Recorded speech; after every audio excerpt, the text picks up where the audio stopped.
was the decision to go straight to the full marathon? Well, yeah, that's a good question. I think I knew it wouldn't be straight to the full marathon. It's going to be a year at least, or a year and a half of training. I wanted to do the daily leap like 5 years ago with COVID. With jogging or with anything? No, not with jogging. I had some success public speaking and motivational speaking. And I wanted to try to, use my story, use my life to hopefully inspire people. And so I wanted it to help my public speaking career, and then like just by dropping videos on inspiration or motivation or helping people believe in themselves. And that's awesome. But with COVID, public speaking kind of went out the window. Private speaking. Yeah, it was private speaking. So it kind of just went to the wayside. But about 3 months ago, I was thinking to myself, like, I want to bring that back. Like, I feel like I was made for more. I got something inside me that I think could help people. I want to encourage people to face their fears every single day in faith. It doesn't have to be running a marathon. It could be going to med school, starting a business. Yeah. And you're afraid. You don't know where it's going to end up, so you don't take action. Like, that's what I hope the Daily Leap helps combat. And that's I just thought to myself, like, I got to do something, put my money where my mouth is. Yeah. So how about a guy with cerebral palsy training for a marathon? That's inspirational. If I get there. I mean, yeah, trying is inspirational, I hope, but, getting there is certainly the goal. But what's the furthest you've run so far? 5.27. Oh, nice. You're on the way. Yeah, 5.27. Last Tuesday. I got lost. So that's why it was as long as it was. You just got lost. I was jogging through my neighborhood and around Levine, and at the end, you're tired.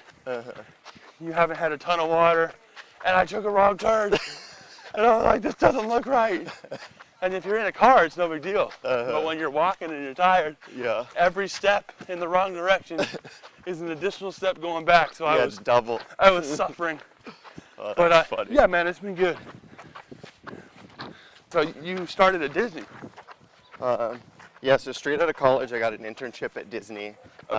So it was for joining this small R&D team. It was a 3-person R&D team where, I mean, honestly, we were inventing stuff. Some of the time we were working on products that we're going to release or games or apps that we're going to release. But a lot of the time it was legitimately just, here's a business problem, try to invent something cool around it. So I got a handful of patents while I was working at Disney, which was really awesome and a fun experience to be a part of. That's amazing. But on the side, I was making video games, or a specific video game. It was a online RTS game, kind of like Warcraft 3 or like StarCraft, if you know those types of PC games.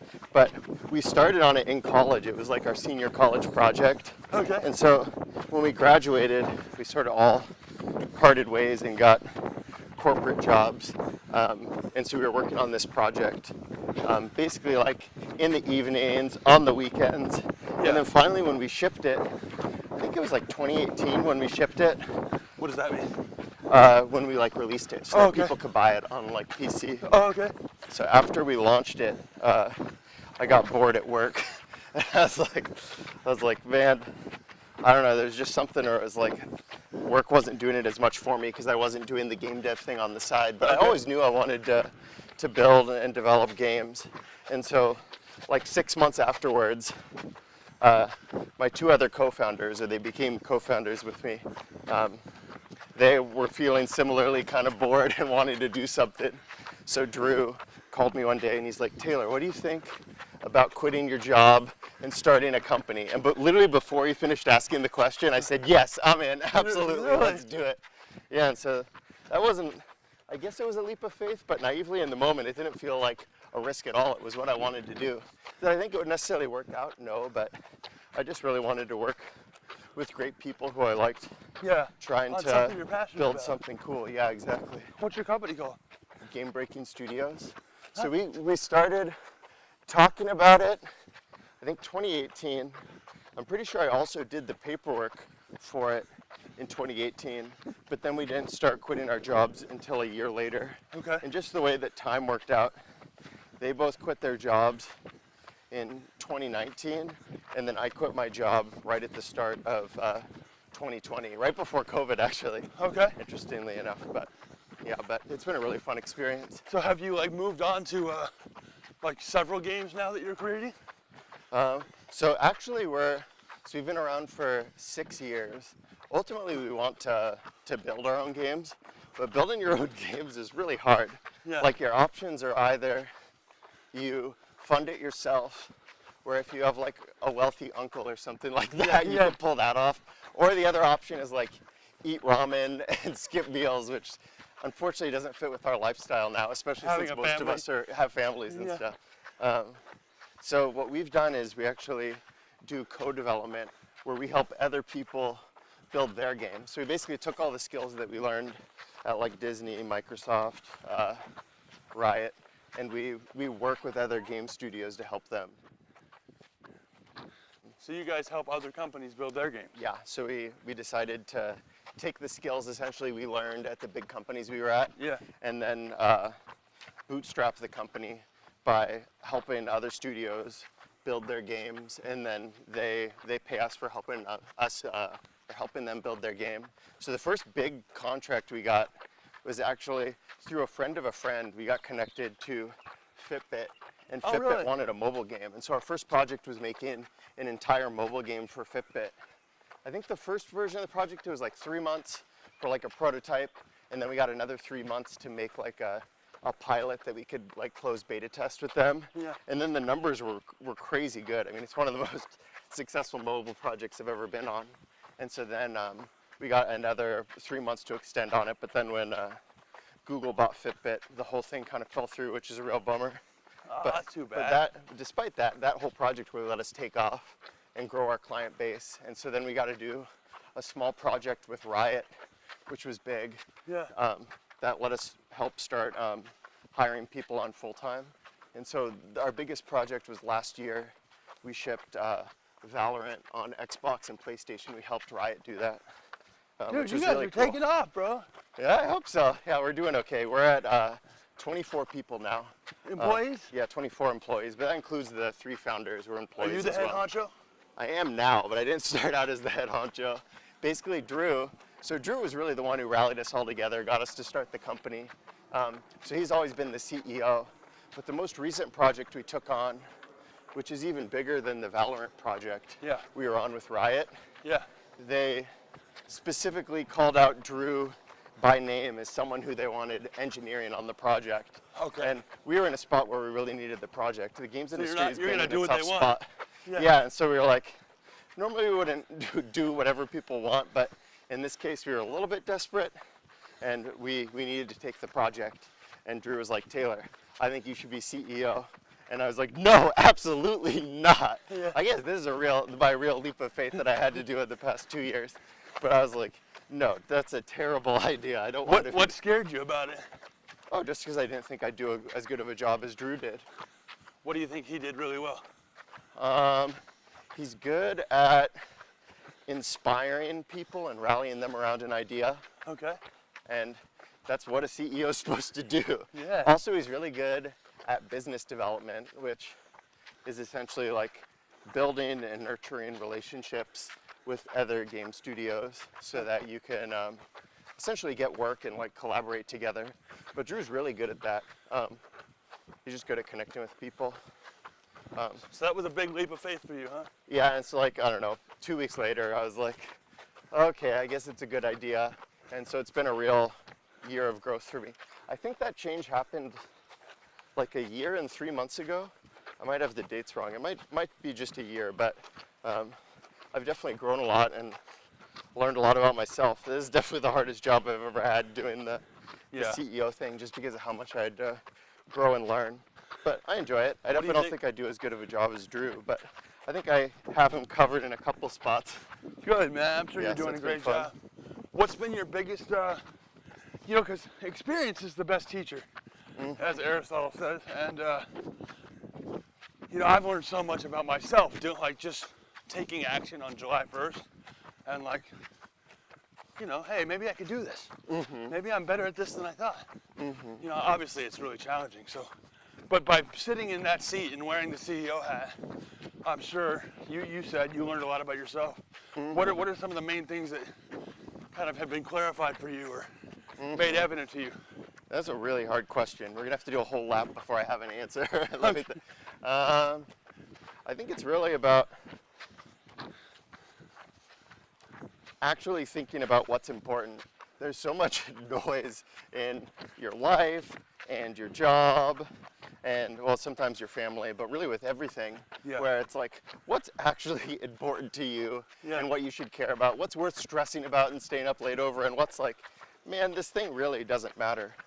And so the focusing on what is important, I've really learned that lesson. It's like part of it is like, I don't know, making sure I'm like focusing on my health. Like, it's important that I'm like personally healthy. That's what really got me to start exercising in like November last year, because I was just like miserable. I didn't feel like I was doing a good job at anything. It's like, all right, step one, I need to not feel like a piece of shit to myself. Like, let me kick it into gear, try to eat healthier, exercise more.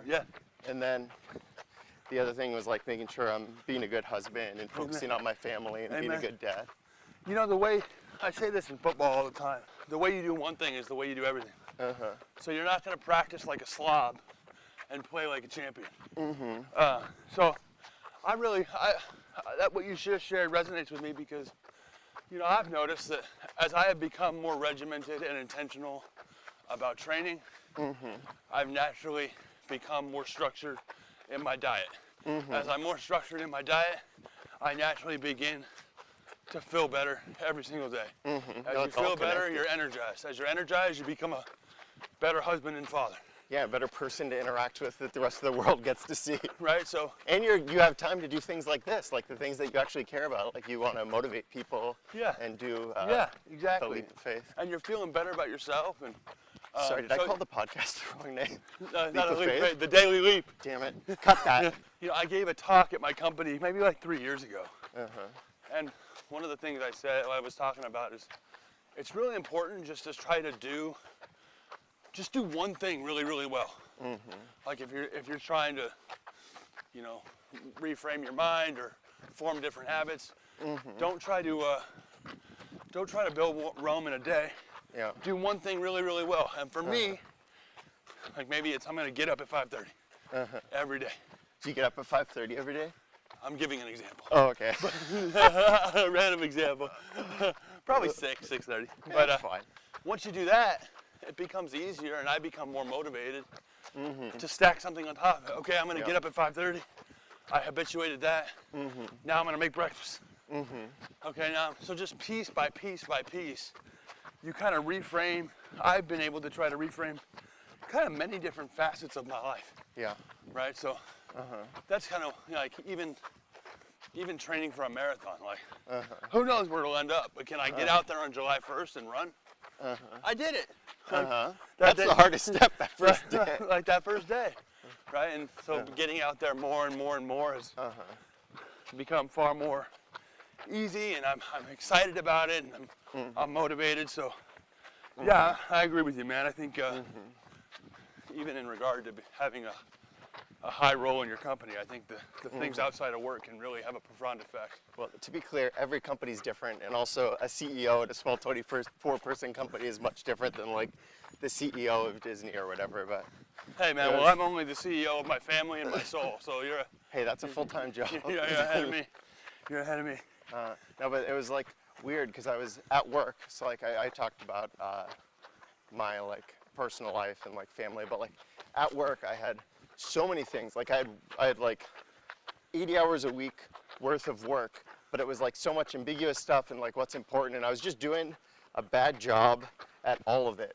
And to be clear, I wasn't actually working 80 hours, but it was just like, how do I get through all of this? And it's like, it's impossible. But it was just so, it felt stupid to me. I don't know why it felt so dumb that by like, okay, I'm just gonna be healthier and make sure I'm spending really quality time with my family, that it just made me so much better at work. Even though I was spending less time doing it, I was far more effective, like twice as effective. Yeah, it was really, really odd. So I've been trying to stay fit ever since and make sure I keep my priorities in check.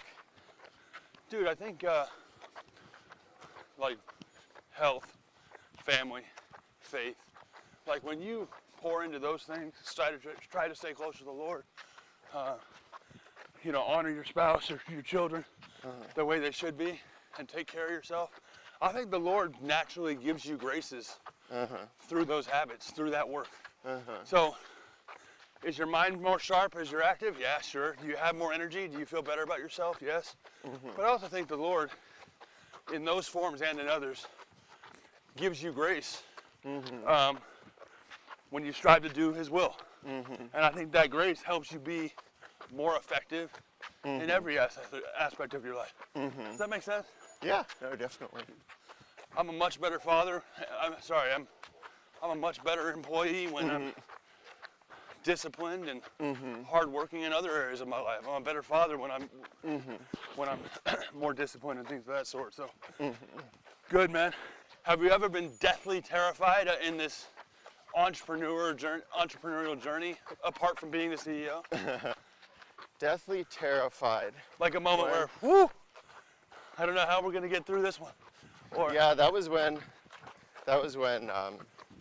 after that Valorant contract ended, because that Valorant contract we had, I think, 10 people on, and at the time when it was rolling down, we were a 23-person company, I believe. You're gonna want to fact check all these figures with the historian at Game Breaking Studios. So when that project rolled down, and we didn't have an immediate placement for them, it was when the industry was in a really tough place. So 2023 was when this contract was rolling down. Okay. In at the end of September. But in the games industry, during COVID, the games industry went crazy. Playtime was at an all-time high. People were spending more money on games than ever. And so,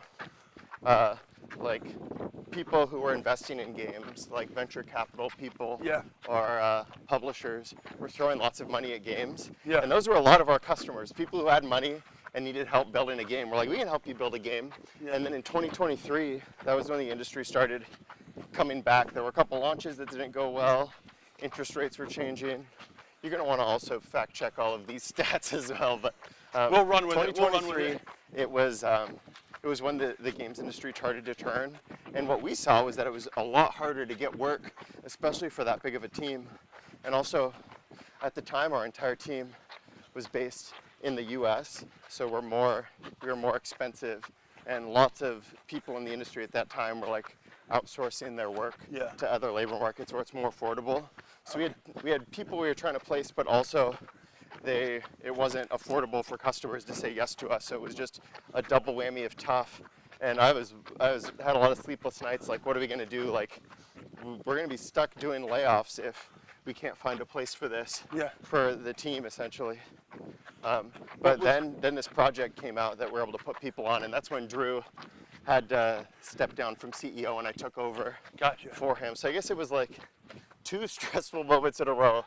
One was how are we going to place everyone, and then once we did have it lined up, it was well, now I'm going to be CEO, I guess. Yeah. Last thing, if you were going to give advice to anybody facing a struggle, chasing a dream, whether it's building video games or building your stamina when you run and taking the daily leap, what advice would you give them? The advice, is this really, I forgot I could do camera work. Is this really what you want to do? And damn it, if you really love it and you want to do it, you just have to keep getting out there. And some days are going to suck, as you know, but you just have to keep at it. Otherwise, you're never going to get any of your dreams. Amen. You got to chase them every day. Taylor, you rock, bro. Thanks. That was awesome, man. That was awesome. You're the best. Will you send my boys out? I'm going to smoke them in a race real quick. Oh, I love it. I love it. Let me grab them.